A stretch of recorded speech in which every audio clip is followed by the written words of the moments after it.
अस्सलाम वालेकुम नाज़रीन, आपको अपने चैनल में खुशामदीद कहते हैं। मीम से मोहब्बत के आने वाली किस्से की बात करेंगे, जिसमें कि सब बहुत खुश हैं रोशी के का रिश्ता तय होने पे और मिठाइयाँ बांटी जा रही हैं। और जो बुआ हैं उनकी वो रोशी से पूछती हैं कि सब जगह मिठाई बांटी जा चुकी है और आपके अब्बा जी पूछ रहे थे कि आप बता दें आपने अपने किसी दोस्त के घर मिठाई भेजनी है। और फिर माँ ने जो है वो इससे पूछती है रोशी से कि तुम उसको चुप चुप देखती है, खामोश देखती है, तो पूछती है कि क्या बात है, अगर कोई बात तुम्हें परेशान कर रही है तो तुम मुझसे शेयर कर सकती हो। और तलहा से उसके वालिद पूछते हैं कि कल मुलाजिम बता रहा था कि सबीका आई थी लेकिन थोड़ी देर के बाद ही वापस चली गई, तो क्या हुआ, कोई बात हुई है? तो तलहा कहता है कि अब मेरे और सबीका के दरमियान कुछ भी बाकी नहीं है, ख़त्म हो गया है सब कुछ। और इससे पहले हमने मीम से मोहब्बत में देखा कि जब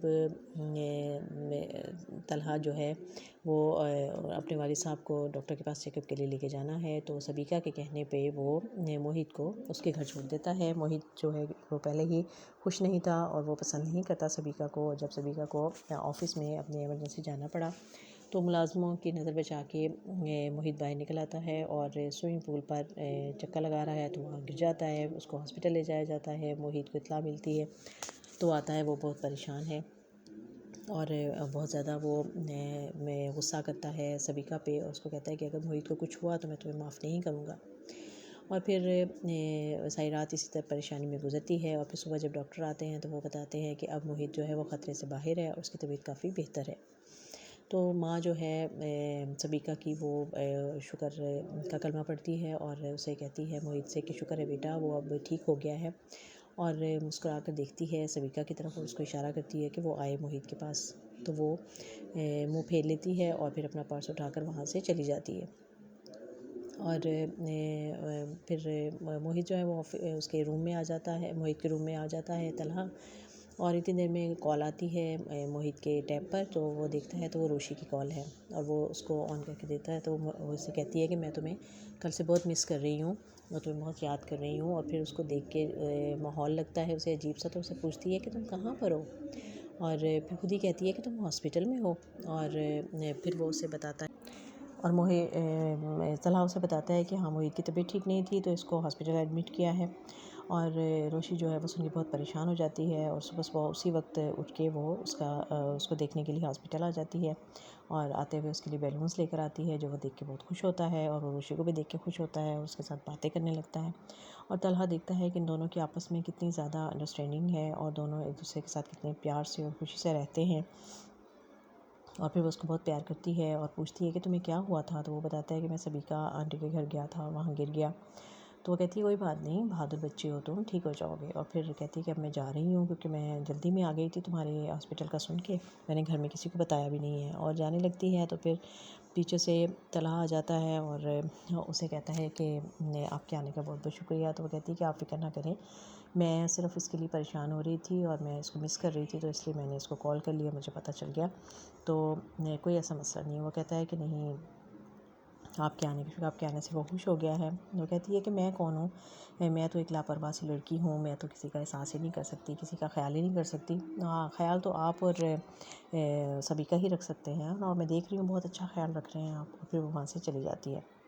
और इधर रोशी की और अरसलान की रिश्ते की बात पक्की करने के लिए सब लोग वहाँ जमा हैं, लेकिन बहन के कहने के बावजूद वो अरसलान से मिलने को तैयार नहीं होती। और ना ही जब उसको रूम में लेके आया जाता है तैयार करके तो उसको भी नज़र उठाकर नहीं देखती कि अरसलान को नहीं देखती और आके बस आराम से उसके साथ बैठ जाती है। सब बहुत खुश हैं, मिठाइयाँ खिलाई जा रही हैं और मुबारक दी जा रही है एक दूसरे को। और फिर जब सब इधर उधर अपने ध्यान लग जाते हैं तो फिर अरसलान जो है यानी शारिक जो है वो रोशी को कहता है कि मुबारक हो आपको। और उसकी आवाज़ सुन के वो चौंक जाती है और उसकी तरफ जब मुड़ के देखती है तो हैरान हो जाती है। तो वो कहता है कि क्या कहा था आपने मुझसे कि तुम मुझे ज़िंदा नहीं छोड़ोगी, देखो मैं ज़िंदा हूँ और तुम्हारे सामने खड़ा हूँ। और इससे पहले कि तुम शोर में जाओ या कुछ भी किसी से कुछ बताओ, पहले अपना व्हाट्सअप चेक कर लो, मैंने तुम्हें एक वीडियो भेजी है, वो देख लो, फिर उसके बाद कुछ करना। और जब वो देखती है तो वो उसको समझ नहीं आता क्योंकि उन्होंने उसके पूरे जो वाक़या हुआ था उसकी एडिट करके उसको एक ऐसी वीडियो बना दी है जिसमें लगता है कि वो खुशी खुशी अपनी मर्ज़ी से उसके साथ किसी रूम में जा रही है और वो देख के परेशान हो जाती है। वो कहता है कि अब आपको जो मैं कहूँगा उस मेरी मर्ज़ी के मुताबिक सब कुछ करना होगा, और अगर किसी को कुछ बताया तो फिर अच्छा नहीं होगा। और अब रोशी फंस गई है। अब वो क्या करे, वो देखती है कि सब बहुत खुश हैं, उसकी शादी के लिए तैयारियां चल रही हैं और वो मिठाइयाँ बांटी जा रही हैं।